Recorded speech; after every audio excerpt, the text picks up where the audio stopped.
Now, Basic Education is proposing unisex bathrooms in public schools. It also wants to do away with pronouns to indicate genders such as boys and girls or him and her.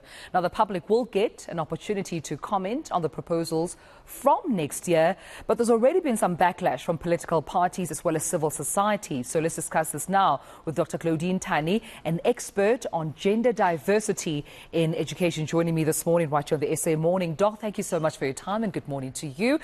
What are your views, particularly on the proposal tabled here by the Basic Education Department? Well, I must say that we welcome the proposal made by the department because it's in line with our constitution. And more than anything, the Basic Education Department has been consistent in its attempt to create safe spaces for the learners who are gender diverse. And this is definitely a welcomed move by from the department, yeah. Yeah, just to, I suppose, simplify it for parents, communities out there watching this conversation, what's this proposal basically saying when it comes to non-gender specific pronouns in schools? So currently, we refer to females as she, we refer to males as he or him. And what the pronouns basically do is they gender people according to the binary that society has agreed upon, which is what we call social constructs.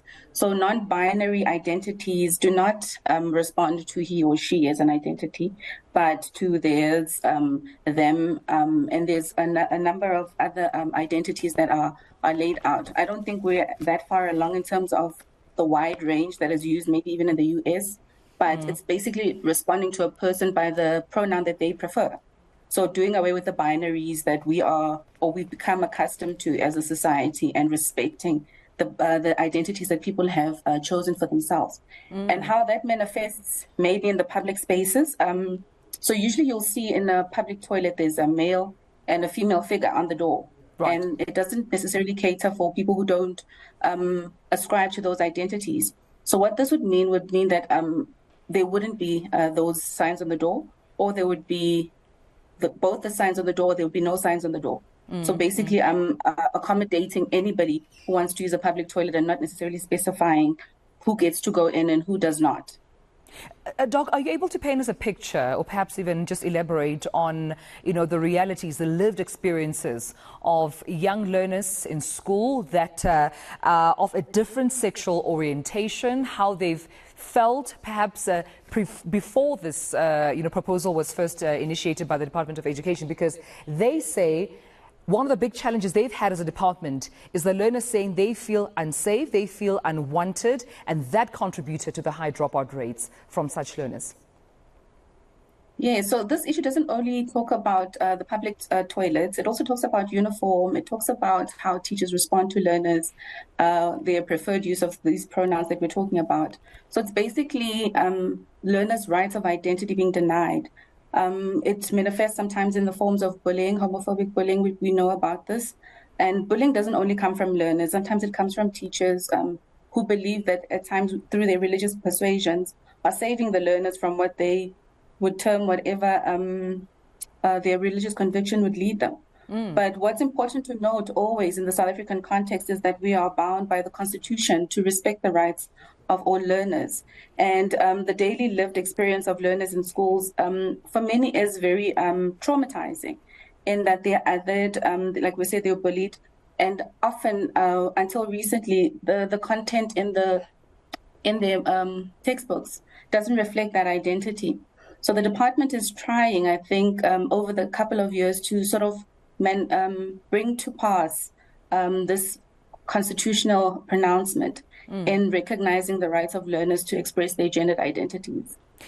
And I like your comment, with that being said, Doc, because there's been criticism, obviously, from various political parties, various, interest groups. For example, the Freedom Front Plus claims, and I quote, the ideology of radical individualism is taking control of education at the expense of the community.